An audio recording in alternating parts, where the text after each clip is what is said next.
Hello दोस्तों, गणेशाय world के इस यूट्यूब चैनल में मैं राहुल सर आप सभी साथियों का बहुत बहुत स्वागत करता हूं।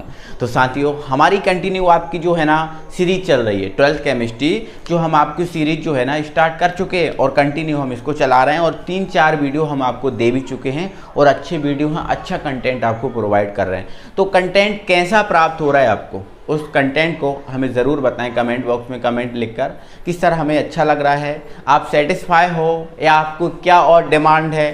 ठीक है, ये सब चीज़ें जो हमें आप बताएं। तो दोस्तों, आज जो है ना हमारी जो सांद्रता ज्ञात करने की विधियाँ चल रही थी, जिसमें पिछली वीडियो में हमने काफ़ी कुछ कंप्लीट कर लिया था। इन सांद्रताओं से संबंधित काफ़ी चीज़ें, काफ़ी बेसिक जो है ना कंप्लीट कर लिया था।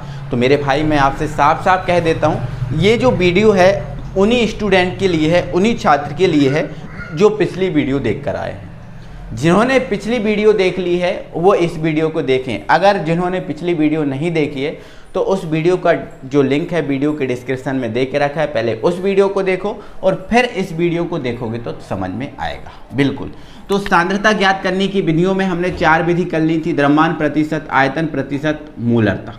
ठीक है, मूलरता ये हमने कंप्लीट कर लिया था और आज हमें मूललता से स्टार्ट करना है। तो दोस्तों, हम मूललता से बिल्कुल स्टार्ट करते हैं। ठीक है, तो जैसा कि हमने इसमें सीख लिया था, समझ लिया था कि ये सांद्रता ज्ञात करने की विधि है। ये जो सारी विधि हैं वो सांद्रता ज्ञात करने की विधि है, हमने आपको बता दिया था। तो अब हमारा आपसे क्वेश्चन ये है, जैसे हमारा मूललता पढ़ना है तो हम आपसे पूछते हैं पहला क्वेश्चन हर बार की तरह कि मूललता क्या है। मूललता क्या है तो आप बोल दोगे सर सांद्रता ज्ञात करने की विधि है मूललता। ठीक है भाई, आपने बोल दिया, मैंने बोल दिया बताओ मेरे भाई सांद्रता क्या है, बताओ मेरे भाई सांद्रता क्या है। तो आप क्या जवाब दोगे, सर सांद्रता विलेय पदार्थ की मात्रा होती है, क्योंकि मैं सब कुछ बता चुका हूं। तो सांद्रता क्या है, मूललता क्या है, सांद्रता ज्ञात करने की विधि। सांद्रता क्या है, विलेय पदार्थ की मात्रा। अर्थात हम ये भी कह सकते हैं कि जो मूललता है वो विलेय पदार्थ की मात्रा को ज्ञात करने की विधि है, बिल्कुल कह सकते हैं। अब विलेय पदार्थ की मात्रा को ज्ञात करने की विधि मतलब विलेय पदार्थ की मात्रा को ढूंढने की विधि, ढूंढने की विधि, समझ रहे ना। तो मूललता क्या है, विलेय पदार्थ की मात्रा को ढूंढने की विधि। ये सिंपल समझा। अच्छा, ये बात है। अच्छा, ये विलेय पदार्थ की मात्रा को ढूंढने की विधि है, तो मूललता में से विलेय पदार्थ की मात्रा को किसमें से ढूंढते हैं, ये हमारे पास क्वेश्चन नहीं आएगा क्या? बिल्कुल आएगा मेरे भाई। जैसे मान के चलो मेरी एक गाय हेरा गई, ठीक है, तो उसने, जैसे मेरे भाई ने बोला कि मेरे भाई वो गाय हेरा गई, उसको ढूंढ लाओ, तो मैं उससे ये नहीं पूछूंगा कि कहाँ हेरा गई, कहाँ गए थे तुम जिससे वो गाय हेरा गई, कहाँ हेरा गई, ये नहीं पूछूंगा। बिल्कुल ये पूछूंगा, क्योंकि हो सकता है वो बॉम्बे में हेराई हो और मैं दिल्ली में ढूंढ रहा हूं। तो क्या बॉम्बे में हेराई है दिल्ली में मिलेगी? तो बिल्कुल ही नहीं मिलेगी, पॉसिबल ही नहीं है, क्योंकि बॉम्बे जाऊंगा तब मिलेगी ना, क्योंकि वो बॉम्बे में गुमी हुई है ना। तो यही है कि विलेय पदार्थ की मात्रा को ढूंढने की विधि है। तो विलेय पदार्थ की मात्रा को किसमें से ढूंढा जाता है, ये क्वेश्चन है। देखो, मैं यहाँ से स्टार्ट करता हूँ, यहाँ से स्टार्ट करता हूँ। तो मेरे भाई, जो मूललता है इसमें विलेय पदार्थ की मात्रा को ढूंढा जाता है 1 किलो, और 1 किलो में कितने ग्राम होते हैं, 1000 ग्राम। तो इसमें 1 किलो या 1000 ग्राम विलायक में से ढूंढा जाता है। अभी देखो, जो मूललता पढ़ रहे थे उसमें 1 लीटर या 1000 ml के विलयन में से ढूंढ रहे थे, लेकिन मूललता में 1 किलो या 1000 ग्राम के विलायक में से ढूंढते हैं, 1 किलो या 1000 ग्राम के विलायक में से ढूंढते हैं। तो इसको याद रखना कि मूललता में विलेय पदार्थ की मात्रा को 1 किलो या 1000 ग्राम के विलायक में से ढूंढते हैं। ठीक है, चलो अब एक क्वेश्चन और उठ रहा है कि विलेय पदार्थ की मात्रा को किस रूप में ढूंढेंगे। विलेय पदार्थ की मात्रा को ढूंढेंगे तो, लेकिन किस रूप में, क्योंकि विलेय पदार्थ की मात्रा के कई रूप हैं, तो किस रूप में ढूंढेंगे। तो यहां से ध्यान रखना कि मेरे भाई, इसमें जो विलेय पदार्थ मूललता होती है, इसमें विलेय पदार्थ की मात्रा जो है ना मोलों के रूप में ढूंढे जाते हैं। मतलब विलेय के मोलों की संख्या, विलेय के मोलों की संख्या, विलेय के मोलों की संख्या के रूप में ढूंढा जाता है। तो याद रखोगे ना मेरे भाई, याद रखोगे ना, बिल्कुल याद रखना। तो मूललता में विलेय पदार्थ की मात्रा को 1 किलो या 1000 ग्राम विलायक में से ढूंढा जाता है, और किस रूप में ढूंढा जाता है, विलेय के मोलों की संख्या के रूप में। ठीक है, तो फिर इस 1 किलो या 1000 ग्राम विलायक में विलेय के जितने मोलों की संख्या मिलेगी वही मेरे भाई मूललता होगी। तो इसकी परिभाषा क्या बन जाएगी, इसकी परिभाषा बन जाएगी 1 किलो या 1000 ग्राम विलायक में 1 किलो या 1000 ग्राम विलायक में उपस्थित विलेय के मोलों की संख्या को मोललता कहते हैं। उपस्थित विलेय के मोलों की संख्या को मोललता कहते हैं। हमें पता है इसको हम कैपिटल M से व्यक्त कर रहे थे, लेकिन जो मोललता है इसको हम स्मॉल m से व्यक्त करेंगे मेरे भाई। किससे व्यक्त करेंगे? स्मॉल m से। इस बात को भी आप बहुत अच्छे से अपने दिमाग में फिट कर लेना, ठीक है। इसके बाद आती है हमारी इकाई। क्या आती है मेरे भाई? इकाई। तो इकाई का हमारा कॉन्सेप्ट क्या होता है? इकाई का हमारा कॉन्सेप्ट ये होता है कि छोटा वाला ऊपर लिखो और बड़ा वाला नीचे लिखो। तो छोटा वाला कौन है? विलेय, और विलेय किस में है? मोल में। बड़ा वाला क्या है? विलायक। विलायक किस में है? केजी में, ठीक है। तो इसकी इकाई क्या हो जाएगी? मोल पर केजी मतलब किलोग्राम। केजी मतलब क्या होता है? किलोग्राम। तो क्या हो जाएगी इसकी इकाई? मोल पर किलोग्राम, या फिर इसको इंग्लिश में हम लिख सकते हैं मोल पर केजी। तो ये इसकी इकाई हो जाएगी। क्लियर हो गया? अब बात है उदाहरण की। तो मैंने आपको अभी बताया 1 किलो विलायक में जितने विलेय के मोलों की संख्या होगी वही क्या होगी? मोललता। वही क्या होगी? मोललता। तो मैंने मान लिया यदि 1 किलो विलायक में, यदि 1 किलो विलायक में विलेय के 10 मोल उपस्थित हैं। विलेय के कितने मोल उपस्थित हैं? मोलों के रूप में ढूंढेंगे। तो मान लिया मैंने यदि 1 किलो विलायक में विलेय के 10 मोल उपस्थित हैं, 10 मोल उपस्थित हैं, तब मोललता क्या हो जाएगी मेरे भाई? तब मोललता क्या हो जाएगी? देखो 10 मोल उपस्थित हैं तो मोललता 10 हो जाएगी। 11 होती तो 11 हो जाती, 12 होती तो 12 हो जाती। जितने मोल उपस्थित होती उतनी ही मोललता होती। तो 10 मोल उपस्थित तो मोललता क्या हो जाएगी? 10, है ना। और इसके पीछे मात्रक लिखना जरूरी है, तो मोल पर केजी। मोल पर केजी, समझ रहे ना। तो ये इसका क्या हो गया? एग्जाम्पल हो गया। आई होप आप बहुत अच्छे से इस चीज़ को समझ पाए होंगे, ठीक है। तो एक बार मैं पूरा बता दे रहा हूँ। 1 किलो या 1000 ग्राम विलायक में उपस्थित विलेय के मोलों की संख्या को मोललता कहते हैं। ये आप लिख लेना। 1 किलो या 1000 ग्राम विलायक में उपस्थित विलेय के मोलों की संख्या को मोललता कहते हैं। ये लिख लेना। इसे स्मॉल m से व्यक्त करते हैं। ये लिख लेना। इसकी इकाई मोल पर केजी या मोल पर केजी ये होती है। ये इसका उदाहरण है। यदि 1 किलो विलायक में विलेय के 10 मोल उपस्थित हैं तो मोललता क्या हो जाएगी? 10। क्या हो जाएगी? 10 मोल पर केजी। 11 होती तो 11 हो जाती, 12 होती तो 12, जितना भी होता उतने हो जाती। क्लियर हुआ ये बात? सबको समझ में आई? चलो अब इसके हमें फॉर्मूले, क्योंकि इससे न्यूमेरिकल भी आते हैं तो हमें फॉर्मूले निकालना ज़रूरी है, ठीक है। तो हम इसके सूत्र निकालेंगे। तो सूत्र निकालेंगे तो पहला देखो सूत्र का भी मैं कॉन्सेप्ट बता चुका हूँ। छोटा ऊपर बड़ा नीचे, ठीक है। छोटा क्या है? विलेय, और विलेय किस में है? मोलों में। बड़ा क्या है? विलायक, और विलायक किस में है? केजी में। तो इसके फॉर्मूले बनाएंगे मेरे भाई। तो मोललता को हम किससे व्यक्त करते हैं? स्मॉल m से। तो इसका पहला फॉर्मूला क्या बन जाएगा? छोटा ऊपर बड़ा नीचे, विलेय के मोलों की संख्या, विलेय के मोलों की संख्या, विलेय के मोलों की संख्या बटे, अब बड़ा क्या है? विलायक। बड़ा क्या है? विलायक। तो विलायक नीचे, विलायक का केजी में द्रव्यमान। देखो केजी में तो द्रव्यमान ही होता है, केजी में क्या होता है? द्रव्यमान। तो विलायक का केजी में द्रव्यमान, विलायक का केजी में द्रव्यमान। क्लियर हो गया? कोई दिक्कत है? ये हमारा पहला फॉर्मूला हो गया। ये हमारा पहला फॉर्मूला। लेकिन मेरे भाई आगे सुनो, देखो ये क्या है? मोलों की संख्या। ये क्या है मेरे भाई? मोलों की संख्या। ये पहला फॉर्मूला है। अगर आपको विलेय के मोलों की संख्या दी है तो आपको यही फॉर्मूला लगाना और इसी फॉर्मूले से इसका आंसर निकालना है आपको। विलेय के मोलों की संख्या दी है, बट क्वेश्चन अभी घूम के आता है कि विलेय आपका मोल में ना देके ग्राम में होता है, तो उसके लिए तो कुछ अलग फॉर्मूला होगा। तो इसी फॉर्मूले से हम एक और फॉर्मूला बना लेंगे जो आपके लिए वो हेल्प करेगा, ठीक है।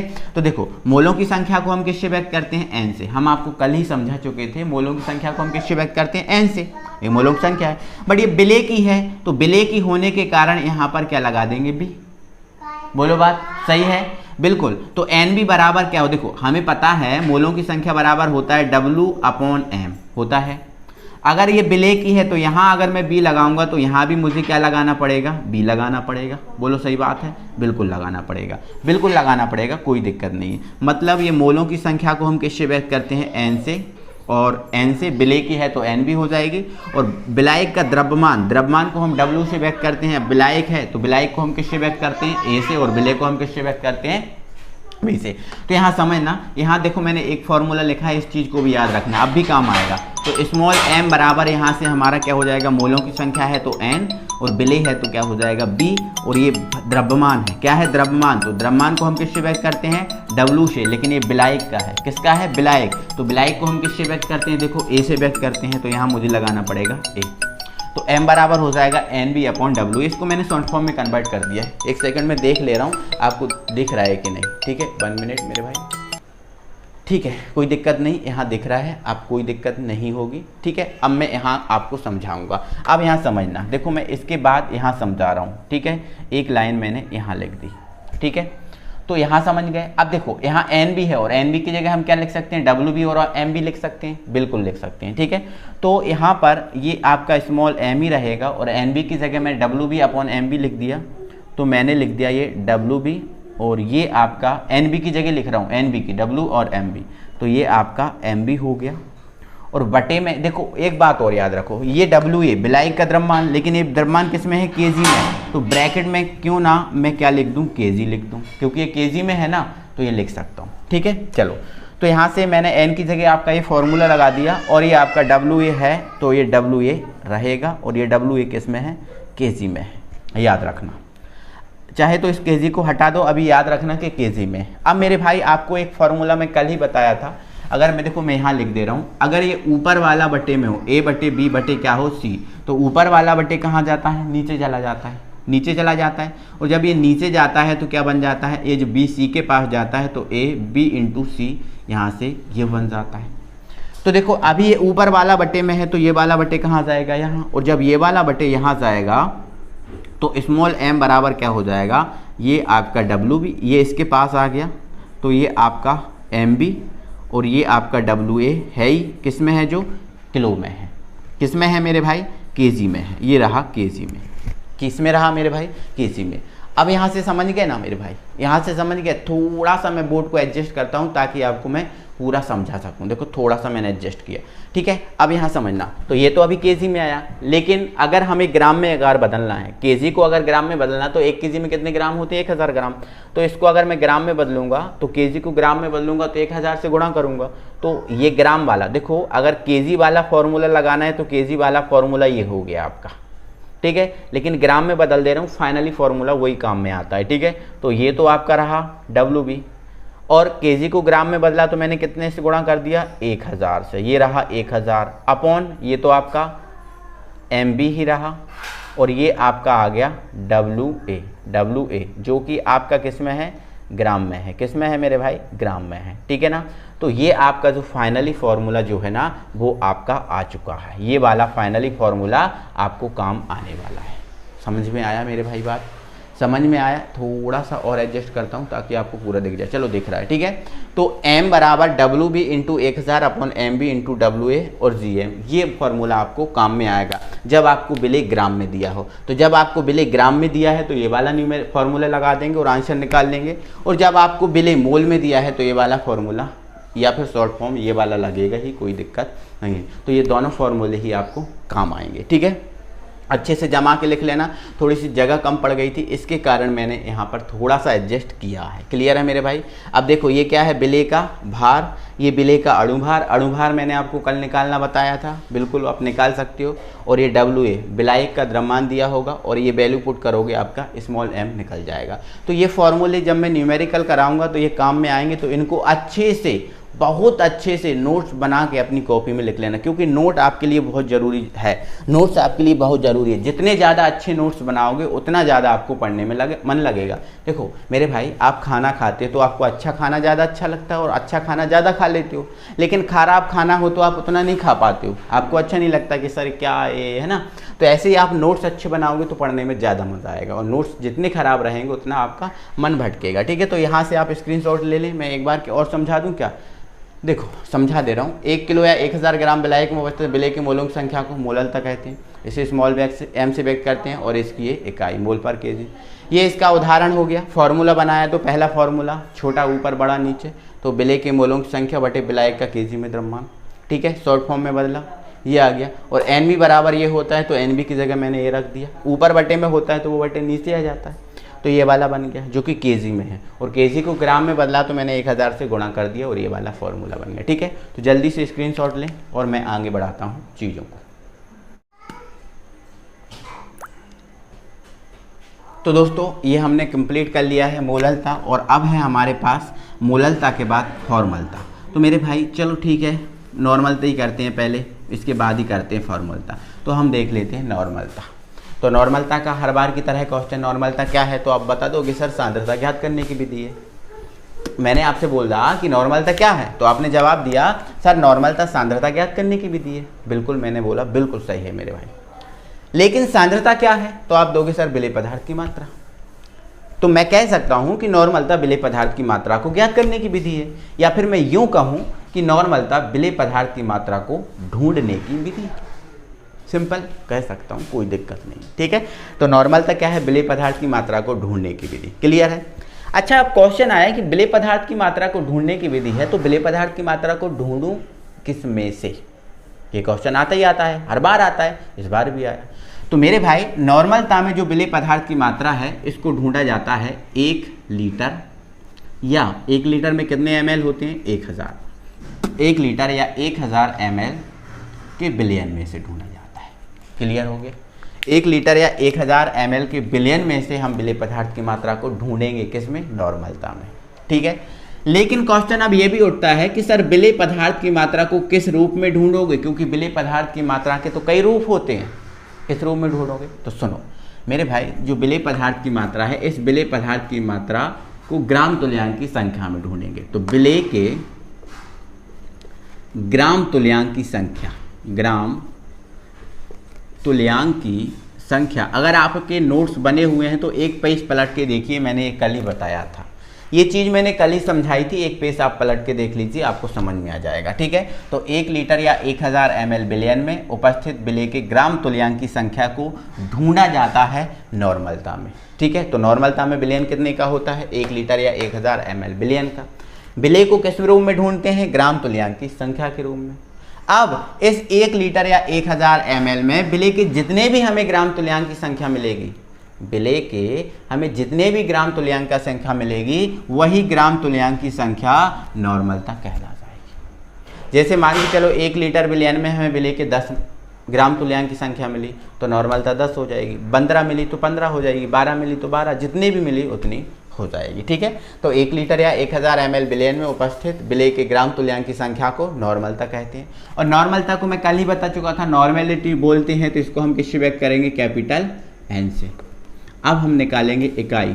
तो इकाई का हमारा कॉन्सेप्ट है छोटा ऊपर बड़ा नीचे। छोटा क्या है, विलेय, और विलेय किस में है, ग्राम तुल्यांक की संख्या में। तो इसकी इकाई क्या हो जाएगी, ग्राम तुल्यांक, ग्राम तुल्यांक, और बड़ा क्या है, बिलियन, बिलियन किस में है, लीटर में। तो ग्राम तुल्यांक फॉर लीटर, ग्राम तुल्यांक फॉर लीटर, इसकी इकाई हो जाएगी। कॉन्सेप्ट वही है। एग्जाम्पल पे बात करेंगे, तो एग्जाम्पल मान लेते हैं, यदि 1 लीटर बिलियन में, यदि 1 लीटर बिलियन में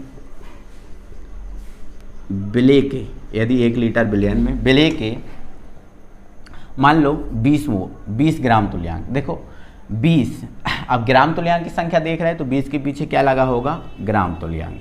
ठीक है, जब भी आपको ग्राम तुल्यांक की संख्या दी होगी तो 20 के संख्या के पीछे क्या लगा होगा, ग्राम तुल्यांक। और जब संख्या के पीछे ग्राम तुल्यांक लगा है, मान लेना कि वो ग्राम तुल्यांक की संख्या दी है। ठीक है, अगर ऐसा लिखा है 20 ग्राम, मतलब विलेय ग्राम में दिया है, लेकिन ग्राम तुल्यांक लिखा है तो वो ग्राम तुल्यांक की संख्या दी है। क्लियर है। ठीक है, तो यदि 1 लीटर बिलियन में विलेय के 20 ग्राम तुल्यांक उपस्थित हैं, तब नॉर्मलता क्या हो जाएगी, तब नॉर्मलता क्या हो जाएगी मेरे भाई, तब नॉर्मलता 20 हो जाएगी। 20 है तो 20, 10 है तो 10, 11 है तो 11, जितने भी ग्राम तुल्यांक होंगे वही नॉर्मलता होगी। तो 20 है तो नॉर्मलता 20, मात्रक लिखना जरूरी है, ग्राम तुल्यांक पर लीटर, ग्राम तुल्यांक पर लीटर होगी। क्लियर है, कोई दिक्कत है यहाँ तक, बिल्कुल नहीं होगी, आई होप, है ना। तो एक बार फिर से बताता हूँ, 1 लीटर या 1000 ml बिलियन में उपस्थित विलेय के ग्राम तुल्यांक की संख्या को नॉर्मलता कहते हैं, इसे कैपिटल N से व्यक्त करते हैं। इसकी इकाई ग्राम तुल्यांक पर लीटर होती है। अब उदाहरण है, यदि 1 लीटर विलयन में विलेय के 20 ग्राम तुल्यांक उपस्थित हैं तब नॉर्मलता क्या हो जाएगी, 20 हो जाएगी। क्या हो जाएगी, 20 हो जाएगी।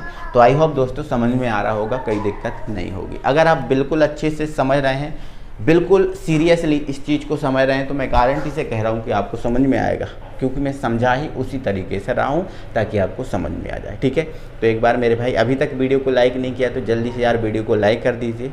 ठीक है, अपने फ्रेंड सर्कल में ज़रूर शेयर करें, ज़्यादा शेयर ना कर पाएँ तो आप एक जन को ज़रूर शेयर करें।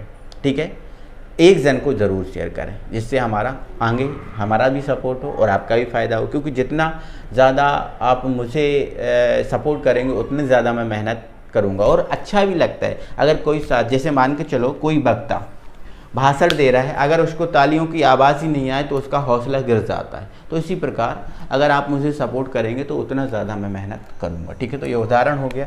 अब हमें इसके फॉर्मूले बनाने, सूत्र बनाने हैं। तो फॉर्मूले का हमारा वही कॉन्सेप्ट है, छोटा ऊपर बड़ा नीचे। तो पहला हमारा नॉर्मलता का अगर फॉर्मूला देखें तो n ही होता है नॉर्मलता, है ना, छोटा ऊपर बड़ा नीचे। तो छोटा क्या है, विलेय, और विलेय किस में है, ग्राम तुल्यांक की संख्या में। तो ये हो जाएगा विलेय के ग्राम तुल्यांक की संख्या, मैं शॉर्ट में लिख दिया। विलेय की क्या लिख दिया मैंने, ग्राम तुल्यांक की संख्या। और बड़ा क्या है, विलयन, और विलयन किस में है, लीटर में। तो अपॉन में क्या हो जाएगा, विलयन का लीटर में आयतन, विलयन का लीटर में आयतन। ये आपका पहला फॉर्मूला बन गया, विलेय के ग्राम तुल्यांक की संख्या बटे विलयन का लीटर में आयतन, पहला फॉर्मूला। अगर आपको विलेय के ग्राम तुल्यांक की संख्या दे के रखी है तो आप यही फॉर्मूला लगाएंगे और इसका आंसर निकाल देंगे। ठीक है, अब आगे थोड़ा सा समझो। जो आपका ग्राम तुल्यांक की संख्या होती है, मैं आपको कल ही बता चुका था, आज ही बता रहा हूँ। जो ग्राम तुल्यांक की संख्या है इसको हम ई से व्यक्त करते हैं। किससे व्यक्त करते हैं, ई से। बट ये विलेय की है ना, किसके है, विलेय के। तो ये हो जाएगा आपका ई, हाँ, ग्राम तुल्यांक की संख्या है, इसको अभी व्यक्त नहीं करते हैं। ग्राम तुल्यांक की संख्या है, वैसे व्यक्त भी कर सकते हैं, कोई दिक्कत नहीं है, ई से ही व्यक्त करते हैं। ठीक है, ई से ही व्यक्त करते हैं। या फिर हम ऐसा बोलें कि इसको हम ई एन से व्यक्त। देखो हमने कल आपको एक फॉर्मूला बताया था जिसको हम कहाँ लिखते हैं, जिसको हम यहाँ लिख देते हैं। ठीक है, अभी यहाँ लिख दे रहा है, कुछ समय के लिए यहाँ लिख दे रहा है। ठीक है, देखो ग्राम तुल्यांक की संख्या, ग्राम तुल्यांक की संख्या का फॉर्मूला क्या होता है, भार बटे तुल्यांक की भार, भार बटे तुल्यांक की भार। ये हमने कल बताया था, बोलो सही बात है, बिल्कुल हमने ये बताया था, ग्राम तुल्यांक की संख्या बराबर भार बटे तुल्यांक की भार, ये हमने कल बताया था। तो ये तुल्यांक की संख्या है, लेकिन कौन सी संख्या है, तुल्यांक की। तुल्यांक की इंग्लिश में क्या बोलते हैं, इक्विलिब्रियम। तो इसको तो हम व्यक्त करेंगे ई से। किससे व्यक्त करेंगे, ई से। और संख्या को हम किससे व्यक्त करेंगे, एन से। मतलब टोटल हम कहें कि इसको ई एन से व्यक्त कर लेंगे। हम क्या कर लेंगे, एन ई एन से व्यक्त करेंगे। और भार तो होता ही है वेट, इसको डब्लू से। और तुल्यांक की भार को हम किससे व्यक्त कर देंगे, ई से व्यक्त कर देंगे। क्या व्यक्त कर देंगे, ई से, क्योंकि ये संख्या नहीं है, केवल तुल्यांक की भार है। तो ये इक्विलिब्रियम है और ये इक्विलिब्रियम नंबर है, तो इक्विलिब्रियम नंबर के लिए एन लगा दिया। और इसका तुल्यांक की भार है तो इसको हम डायरेक्ट ई से ही व्यक्त कर रहे हैं। इतना आपको समझ में आया, कोई दिक्कत है। ठीक है, तो यहाँ से आप इसको राइट साइड में कहीं लिख लो, वैसे मैं कल लिखा चुका था इसको। ठीक है, ओके, तो मैं इसको हटा रहा हूँ क्योंकि मेरे पास स्पेस कम है। अगर मैं ये हटा दूंगा तो फिर बाद में पूरा नहीं समझा पाऊंगा। ठीक है, इसलिए मैं इस चीज़ को हटा दे रहा हूँ यहाँ से, और मैं ये तुम्हें समझा चुका हूँ। ठीक है, तो यहाँ समझना कि इसको हम किससे व्यक्त कर रहे हैं, ई एन से। और ये आयतन है, आयतन को हम किससे व्यक्त करते हैं, वी से, बट लीटर में है तो एल। ठीक है, तो मैं यहाँ ले दे रहा हूँ कि ई एन क्या है, तुल्यांक, ग्राम तुल्यांक की संख्या। और ग्राम तुल्यांक की संख्या का फॉर्मूला क्या होता है, डब्लू अपॉन एन। बट ये विलेय के लिए है, किसके लिए है, विलेय के लिए। तो ये विलेय के लिए बनाएंगे तो वी लगाएंगे, और ये विलेय के लिए बनाए तुल्यांक की भार होता है। ग्राम तुल्यांक की संख्या बराबर भार बटे तुल्यांक की भार। तो तुल्यांक की भार को ई से, बट ये विलेय के लिए है तो ई बी। तो मतलब ई एन का फॉर्मूला ये बन जाएगा। ठीक है, तो अब ई एन का ये फॉर्मूला बनेगा, तो मैं आगे आपको यहाँ लिख दे रहा हूँ। चाहे एक बार मैं चेक कर ले रहा हूँ आपको पूरा दिख रहा है कि नहीं। चलो ये तो दिख रहा है। ठीक है, यहाँ समझो। तो यहाँ पर मैं अगर फॉर्मूला लगाऊँ ई एन, तो ई एन का हो जाएगा W B upon E B. तो ये हो जाएगा डब्ल्यू बी और ये हो जाएगा ई बी बटे में कौन है, वी एल। क्लियर। अब फिर से आपके 3 बटे बचे, तो ऊपर वाला बटे कहाँ जाता है, नीचे। तो जब ये नीचे आ जाएगा तो n बराबर क्या बन जाएगा, ये तो डब्ल्यू बी रहेगा, ये इसके पास पहुँच जाएगा। तो ये EB, ठीक है, और ये VL लीटर में। क्लियर है? ये आपका फॉर्मूला बन गया नॉर्मलता का, बट ये लीटर में है, हमें ml में चाहिए होता है। तो ml वाला फॉर्मूला बनाएंगे तो लीटर को ml में बदलेंगे तो किससे गुणा करेंगे? 1000 से, क्योंकि 1 लीटर में 1000 ml होते हैं। तो n का अगर फॉर्मूला बनाएंगे तो ये WB इंटू लीटर को ml में बदला तो 1000 से गुणा, और ये आपका EB और ये आपका VML। तो ये फाइनल आपका नॉर्मलता का क्या बन गया? फॉर्मूला बन गया। ठीक है, कहाँ से कैसे आया मैं आपको समझा चुका हूँ। ग्राम तुल्यांक की संख्या को हम EN से व्यक्त कर रहे हैं, और EN बराबर क्या होता है? ग्राम तुल्यांक की संख्या बराबर भार बटे तुल्यांक की भार। तो भार को W से और तुल्यांक की भार को E से। ठीक है, B विलय के लिए है तो दोनों में B लगा दिए। यहाँ EN का फॉर्मूला लगा दिया, ये तीसरा बटे था तो नीचे पहुँच गया। अब नीचे पहुँच गया तो ये बन गया, लीटर में है, लीटर को ml में बदलेंगे, 1000 से गुणा करेंगे, ये फाइनल फार्मूला। आपको ये वाला फार्मूला और ये वाला फार्मूला यही काम आना है। तो ग्राम तुल्यांक की संख्या दी है तो ये लगा दोगे, और विलय आपका ग्राम में दिया है तो WB क्या है? विलय का भार। EB क्या है? विलय का तुल्यांक की भार, जो आपको निकालना बताया था। और मैं जब न्यूमेरिकल कराऊंगा तो एक बार और समझाऊंगा इस चीज़ को, कोई दिक्कत नहीं। ठीक है, तो मैंने ये नॉर्मलता आपको कंप्लीट करा दिया। थोड़ा सा मेरे भाई बट दिख नहीं रहा ये नीचे, है ना, तो आप एक बार देख लें। ठीक है, एक सेकंड, थोड़ा सा मैं मोबाइल जो है ना एडजस्ट करता हूँ। ठीक है, अब देखो दिख रहा होगा, दिख रहा है। चलो, ये WB है, ठीक है, 1000 है, ये EB सेम रहा, और VML। क्लियर है? ये मैंने आपको समझा दिया। ठीक है, तो यहाँ से आप समझ गए हो, आई होप आप समझ गए होगे, कोई दिक्कत नहीं मेरे भाई। परफेक्ट नोट्स बनाइए, परफेक्ट नोट्स बनाइए और परफेक्ट तरीके से आप पढ़िए, आप बहुत अच्छे से क्लियर करेंगे चीज़ों को। आई होप, मैं कह रहा हूँ आपको, मुझे विश्वास है। और दोस्तों, मैं ये जो वीडियो है आपकी फ्री ऑफ कॉस्ट है, कोई इसका पैसा नहीं लग रहा आपको, कोई पैसा नहीं लग रहा, फ्री ऑफ कॉस्ट है, बिल्कुल फ्री। आप इस वीडियो को देखें, एंजॉय करें और अपने फ्रेंड सर्कल में वीडियो को शेयर करें। ठीक है, मैं कोई पैसा नहीं ले रहा हूँ आपसे, 1 रुपया नहीं लेता हूँ, मैं फ्री में बिल्कुल मेहनत कर रहा हूँ आपके लिए, मैं 1 रुपया नहीं लेता हूँ। तो आपका तो इतना तो बनता है यार कि मेरे भाई सपोर्ट करें थोड़ा सा, है ना, वीडियो को शेयर करें। अगर चैनल को सब्सक्राइब नहीं किए तो चैनल को सब्सक्राइब कर लें। ठीक है ना, तो कोशिश करें भाई कि सपोर्ट जितना ज़्यादा हो उतना ज़्यादा करें, ताकि हम भी, देखो अभी आपको वाइट बोर्ड पे पढ़ा रहे हैं, तो अगर आप लोग सपोर्ट करेंगे तो हम जल्दी से स्मार्ट बोर्ड लेके आ जाएंगे, और स्मार्ट बोर्ड लेके आ जाएंगे तो फिर स्मार्ट बोर्ड में पढ़ने में फिर और भी ज़्यादा मज़ा आएगा, है ना। ठीक है, तो यहाँ से हम नॉर्मलता को कंप्लीट कर चुके हैं, तो नॉर्मलता हमारी कंप्लीट हो चुकी है। इसके बाद हमारी आती है फॉर्मलता। क्या आती है मेरे भाई? फॉर्मलता। तो जल्दी से इसका स्क्रीनशॉट लें, एक बार तैयार करें इसको, और फिर हम पढ़ते हैं फॉर्मलता।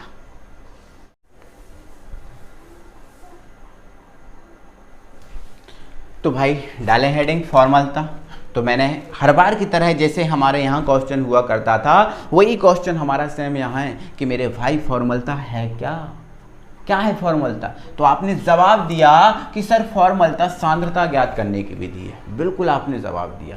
तो मैंने अब फिर से क्वेश्चन किया आपसे कि सर सांद्रता क्या है? तो आपने जवाब दिया कि सर सांद्रता विलय पदार्थ की मात्रा है। फिर मैंने आपसे बोला अच्छा फॉर्मलता विलय पदार्थ की मात्रा को ज्ञात करने की विधि है। तो आपने बोला बिल्कुल सर यही तो कह रहे हैं हम आपसे, बिल्कुल कोई दिक्कत नहीं है। फॉर्मलता क्या है? विलय पदार्थ की मात्रा को ज्ञात करने की विधि। अर्थात हम ये के भी कह सकते हैं कि फॉर्मलता विलय पदार्थ की मात्रा को ढूंढने की विधि है।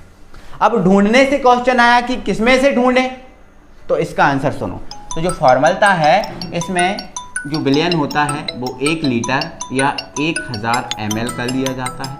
मतलब यहाँ पर विलय पदार्थ की मात्रा को 1 लीटर या 1000 ml के विलयन में से ढूंढा जाता है। बिल्कुल सर कोई दिक्कत नहीं। लेकिन सर विलय पदार्थ की मात्रा को ढूंढा किस रूप में जाता है? तो सुनो, इसमें विलय के ग्राम सूत्र, विलय के ग्राम सूत्र द्रव्यमान की संख्या, विलय के ग्राम सूत्र द्रव्यमान की संख्या को ढूंढा जाता है। विलय के ग्राम सूत्र द्रव्यमान की संख्या के रूप में, मतलब ग्राम सूत्र द्रव्यमान की संख्या के रूप में जो है ना विलय को ढूंढा जाता है। किस में से? 1 लीटर या 1000 ml के विलयन में से। तो परिभाषा वही बन जाएगी, 1 लीटर या 1000 ml विलयन में उपस्थित विलय के ग्राम सूत्र द्रव्यमान की संख्या को फॉर्मलता कहते हैं। 1 लीटर या 1000 ml विलयन में उपस्थित विलय के ग्राम सूत्र द्रव्यमान की संख्या को फॉर्मलता कहते हैं। और फॉर्मलता को हम कैपिटल F से व्यक्त करते हैं। किससे व्यक्त करते हैं? कैपिटल F से व्यक्त करते हैं। अब बात है इकाई की, तो इकाई का कॉन्सेप्ट छोटा ऊपर बड़ा नीचे। छोटा क्या है, ग्राम सूत्र द्रव्यमान, और बड़ा क्या है, बिलियन। बिलियन किस में है, लीटर में। देखो छोटा है बिले, और बिले क्या है, ग्राम सूत्र द्रव्यमान में, और बड़ा क्या है, बिलियन। बिलियन किस में है, लीटर में। तो इसकी इकाई क्या हो जाएगी, ग्राम सूत्र द्रव्यमान पर लीटर। ग्राम सूत्र द्रव्यमान पर लीटर इसकी इकाई हो जाएगी। उदाहरण की बात है तो उदाहरण आप खुद लिख लेना। यदि 1 लीटर विलयन में विले के मान लो 10 ग्राम शुद्ध द्रव्यमान है, या 15 हैं, या 20 हैं, जितने भी हैं, तो आप उस हिसाब से इकाई लिख देना। तो उदाहरण आप लिख लो इसका। उदाहरण आपको लिखना है, यदि 1 लीटर विलयन में विले के 17 ग्राम सूत्र द्रव्यमान उपस्थित हैं। कितने, 17। तो आपकी जो फॉर्मूला होगी वो 17 हो जाएगी। 17 ग्राम शुद्ध द्रव्यमान पर लीटर। 18 है तो 18, बट 20 है तो 20, जितना भी होगा, जितने ग्राम शुद्ध द्रव्यमान उपस्थित होंगे वही क्या होगी, फॉर्मूला हो जाएगी। समझ गए ना। अब देखो 2-3 हम समझ गए, तो तीसरा है वो तो ईजी हो जाएगा आपका। ठीक है, तो ये उदाहरण आप जमा लेना। मैं इसके फॉर्मूले निकालता हूँ, सूत्र निकालता हूँ। ठीक है, तो सूत्र का हमारा फॉर्मूला क्या है, छोटा ऊपर बड़ा नीचे। तो फॉर्मूला बिले क्या है, ग्राम शुद्ध द्रव्यमान में है, और बिलियन किस में है, लीटर में।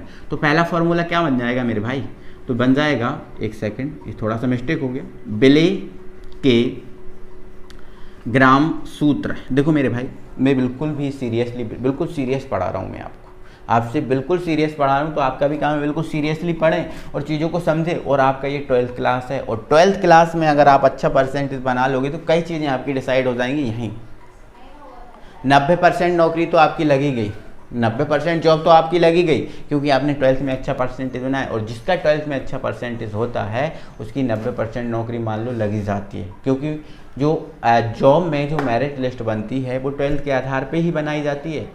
ठीक है, तो 12th में आपको कहने का मतलब बहुत अच्छा परसेंटेज बनाना है। ठीक है ना। चलो, तो बिले के ग्राम सूत्र द्रव्यमान बटे बिलियन का लीटर में आयतन। बिलियन का लीटर में आयतन, बिलियन का लीटर में आयतन। क्लियर है, कोई दिक्कत। अब मैंने आपको ग्राम सूत्र द्रव्यमान का फॉर्मूला बता दिया था। ग्राम सूत्र द्रव्यमान का फॉर्मूला क्या होता है, भार बटे अणुभार। भार बटे क्या होता है, अणुभार होता है। तो इसका फॉर्मूला क्या होता है, भार बटे अणुभार। तो अगर मैं यहाँ से इसको बनाऊँ तो ये देखो, इसका फॉर्मूला क्या होता है, भार बटे अणुभार। तो अगर ये बिले का है तो बिले का भार और बिले का अणुभार हो जाएगा। तो मैं बिले के ग्राम सूत्र द्रव्यमान का फॉर्मूला लगा रहा हूँ, तो ये बन जाएगा क्या, बिले का भार बटे बिले का अणुभार। बिले का अणुभार बनेगा कि नहीं। देखो मैं इस बार संकेतों में नहीं ढाल रहा हूँ, मैंने डायरेक्ट लिख दिया, मैंने शब्दों में ही लिख दिया। तो बिले के ग्राम सूत्र द्रव्यमान का फॉर्मूला क्या होता है, बिले के ग्राम सूत्र द्रव्यमान बराबर भार बटे अणुभार। तो इसकी जगह मैंने लिख दिया बिले का भार और बिले का अणुभार बटे बिलियन का लीटर में आयतन। सेम है तो बिल्कुल सेम लिख दो, बिलियन का लीटर में आयतन। बिलियन का लीटर में आयतन। क्लियर है। अब मैं इसको शॉर्ट फॉर्म में कन्वर्ट कर दूंगा। मैं इसको यहाँ लिख दे रहा हूँ। ठीक है, एक सेकंड, हाँ मैं यहाँ लिख दे रहा हूँ। अब मैं इसको शॉर्ट फॉर्म में कन्वर्ट कर दूंगा। देखो ये हमारा एफ है। अब बिले का भार, भार को हम किससे व्यक्त करते हैं, डब्लू से, बट ये बिले का है तो ये आपका डब्लू भी हो गया। देखो मैं 2 फॉर्मूले बना के बता रहा हूँ। अब ग्राम सूत्र द्रव्यमान की संख्या दी है तो डायरेक्ट यही लगा दोगे, लेकिन बिले ग्राम में दिया है तो क्या लगाओगे, ये इससे न्यूमेरिकल नहीं होगा फिर। तो ग्राम में वाला हमें न्यूमेरिकल, सॉरी ग्राम वाला हमारे पास फॉर्मूला होना चाहिए, तो हम ग्राम वाला फॉर्मूला लगा रहे हैं। तो बिले का भार डब्लू भी और बिले का अणुभार, अणुभार को हम एम से व्यक्त करते हैं, बट बिले का है तो ये एम भी। और बिलियन का लीटर में आयतन, लीटर में आयतन मतलब VL। अब ऊपर बटे में होता है तो वो बटे नीचे चला जाता है। तो जब ये नीचे चला गया तो ये बना आपका WB, और ये रहा आपका MB, और ये L के इसके पास पहुंचा VL के पास, तो ये आपका VL। क्लियर। इस लीटर को हम एल में बदलेंगे तो F का हमारा फॉर्मूला, देखो लीटर को ml में बदलेंगे तो हम किससे गुणा करेंगे, 1000 से। तो ये WB, और ये रहा आपका 1000, और ये रहा आपका MB, और ये जो L था अब वो ml में बदलेगा, क्योंकि हमें ml में आयतन चाहिए होता है, तो ये ml में। ओके, आई होप आप समझे होंगे।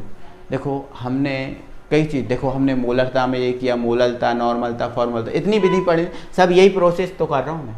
तो ये प्रोसेस आपके दिमाग में फिट हो गई होगी कहाँ से क्या आ रहा है। तो आपके लिए एक फार्मूला तो ये काम आएगा और एक फार्मूला आपके लिए ये काम आएगा। जब ग्राम सूत्र द्रव्यमान दिया है तो ये वाला फार्मूला लगा लेना, और जब आपको मिलीग्राम में दिया है तो ये लगेगा। एक बार मैं पूरा फिर से समझाऊंगा मेरे भाई, न्यूमेरिकल कराऊंगा तो ये फॉर्मूले मैं आपको बता दूंगा लगाना कि किस टाइप से लग रहे हैं, बट अभी आप नोट्स बना के बहुत अच्छे से लिख लो और इनको तैयार कर लो, ठीक है। कल या परसों की क्लास जो है ना न्यूमेरिकल की होगी, जैसे ये ख़त्म हो जाएंगे आपको न्यूमेरिकल की क्लास जरूर मिलेगी, उनके न्यूमेरिकल कराऊंगा, समझ रहे हो ना। बिल्कुल यार मेरे भाई, ठीक है। तो जल्दी से यार, ठीक है, इसको नोट कर लो, अच्छे से समझ ही गए होगे, कोई दिक्कत नहीं है। तो हमारी फॉर्मलता तक कंप्लीट हो गई। अब हम पढ़ते हैं मेरे भाई PPM, ठीक है। तो एक बार वीडियो को लाइक करो यार, ठीक है, एक बार वीडियो को लाइक करो, अभी तक लाइक नहीं किया था, ठीक है। चलो तो इसको एक स्क्रीनशॉट भी ले लो और हम पढ़ते हैं PPM को। तो आप लोग जमाइएगा हेडिंग PPM। सबसे पहले PPM का फुल फॉर्म पता होना चाहिए। इस P का मतलब होता है पार्ट्स, इस P का मतलब होता है पर, और इस M का मतलब होता है मिलियन। तो पार्ट्स पर मिलियन इसका इंग्लिश में फुल फॉर्म होता है ना। और अगर हिंदी में इसका नाम देखें तो प्रति अंश 10 लाख, प्रति अंश 10 लाख। और 10 लाख का मतलब जानते ही हो, 10 लाख का मतलब होता है 1 मिलियन। 10 लाख में 1 मिलियन होता है तो मिलियन है ना। और 10 लाख को कैसे लिखते हैं? 10 to the power 6। 10 to the power क्या होता है? 6, ठीक है ना। चलो तो ये जो PPM है ये भी सांद्रता ज्ञात करने की विधि है, लेकिन मेरे भाई ये जो PPM है, इस PPM में बहुत छोटी छोटी अशुद्धियों को देखा जाता है। अगर नाम मात्र की अगर किसी पदार्थ में अशुद्धि है तो उस नाम मात्र की अशुद्धि को अगर हमें निकालना है तो हम PPM का उपयोग करते हैं। जैसे मेरे भाई, मेरे पास 10 लीटर जल है, 10 लीटर क्या है? जल। और 10 लीटर जल में मैंने 1 ग्राम नमक डाल दिया। इस 10 लीटर जल में मैंने 1 ग्राम नमक डाल दिया, तो 10 लीटर जल में 1 ग्राम नमक तो बहुत कम होगा, पता ही नहीं चलेगा है या नहीं। पता चलेगा क्या? 10 लीटर जल में 1 ग्राम नमक का पता चलेगा? बिल्कुल नहीं चलेगा पता कि है उसमें नमक या नहीं। लेकिन अगर हमें पता करना है कि इसमें कोई अशुद्धि तो नहीं है, तो PPM का उपयोग करके उस 1 ग्राम नमक के बारे में भी हम पता कर सकते हैं कि इसमें अशुद्धि है। तो मेरे भाई छोटी छोटी अशुद्धियों को हमें ज्ञात करना है तो PPM का उपयोग करते हैं। और तो हम ऐसा ही बोल सकते हैं, अशुद्धियों को मापने के लिए PPM का उपयोग किया जाता है। अशुद्धियों को मापने के लिए, अशुद्धियों को मापने के लिए, अशुद्धियों को मापने के लिए इस PPM का उपयोग करते हैं। और इसके अलावा दोस्तों आपको पता है कि जल को शुद्ध करने के लिए उसमें क्लोरीन मिलाया जाता है। जल को शुद्ध करने के लिए उसमें क्लोरीन मिलाया जाता है या फिर फिटकरी को मिलाया जाता है, जल को अगर शुद्ध करना है तो मेरे भाई अगर हमें जल में क्लोरीन का पता करना है कि क्लोरीन की कितनी मात्रा जल में मिली हुई है, तो वो मात्रा भी हम PPM की सहायता से निकाल सकते हैं। अगर कठोर जल है तो वो कठोर जल, जैसे मान के चलो आपको पता है ठंडा जल कठोर होता है, तो ठंडा जल कठोर होता है तो हम ठंडे जल की बात नहीं कर रहे, हम उस जल की बात कर रहे हैं जिस जल में बहुत सारी अशुद्धियाँ और अशुद्धियाँ मिलकर उस जल को कठोर बना रही हैं। तो अगर कोई जल अशुद्धियों के कारण कठोर है तो उसमें कितनी अशुद्धि है वो भी हम PPM की सहायता से पता कर सकते हैं। तो ध्यान रखना कि जल में क्लोरीन की मात्रा अगर ज्ञात करना है तो PPM का उपयोग करेंगे। जल की कठोरता किसके कारण है, उसमें किस अशुद्धि है, कौन सी अशुद्धि है, कितनी अशुद्धि है, वो पता करना है तो हम PPM का उपयोग करेंगे। तो हम कह सकते हैं अशुद्धियों को मापने के लिए PPM का उपयोग करते हैं। PPM एक बहुत छोटी छोटी अशुद्धि हम इससे ज्ञात कर सकते हैं, ठीक है। तो PPM सांद्रता ज्ञात करने की विधि है, तो इसमें विलयन कितने का लिया जाता है। तो मेरे भाई यहाँ जो PPM है बहुत छोटी अशुद्धि है, तो क्या करती है, विलयन के 10 लाख विभाग में, विलयन के 10 लाख बे भाग में, मतलब विलयन जो होता है, जैसे मान के चलो 1 लीटर हमारा विलयन है, हमारे पास विलयन जो कितना है 1 लीटर है, 1 लीटर विलयन है, तो इस 1 लीटर विलयन के 10 लाख भाग में से भी अशुद्धि आपकी ये निकाल देगी। मतलब जैसे मान के चलो 1 लीटर हमारे पास जल है और हमने उसमें 1 टुकड़ा शक्कर का डाल दिया, 1 टुकड़ा हमने किसका डाल दिया, शक्कर का, तो उस 1 टुकड़ा जो शक्कर का डाला है उसको भी ये ज्ञात कर देगी। कैसे? क्योंकि सबसे पहले तो 1 लीटर जल के ये 10 लाख टुकड़े करेगी। PPM में किसी भी जिसकी हमें अशुद्धियाँ ज्ञात करना है उसके 10 लाख टुकड़े किए जाते हैं और उन टुकड़े में से एक एक की अशुद्धि ज्ञात की जाती है, एक एक से एक एक भाग की अशुद्धि ज्ञात करती है। तो मेरे भाई जब इतना छोटा छोटा करके अशुद्धि पता करोगे तो पता हो ही जाएगी, है ना। तो विलयन के 10 लाख भाग में से अगर हमें विलय पदार्थ की मात्रा को ढूंढना है तो वो ढूंढ कर कौन देती है, PPM। तो इसकी परिभाषा बन जाती है, विलयन के 10 लाख भाग में उपस्थित विलय विलेय के द्रव्यमान, विलेय के द्रव्यमान को ppm कहते हैं। ठीक है, बहुत छोटी छोटी अशुद्धियों को यह ज्ञात कर देती है। ठीक है, तो विलयन के 10 लाखवें भाग में उपस्थित विलेय के द्रव्यमान को ppm कहते हैं। मतलब बहुत छोटे छोटे, जो कोई भी आपका विलयन है उसके 10 लाख टुकड़ों 10 लाखवां भाग में से भी अशुद्धि को ढूंढकर निकाल देगी। ठीक है, तो ये परिभाषा हो गई।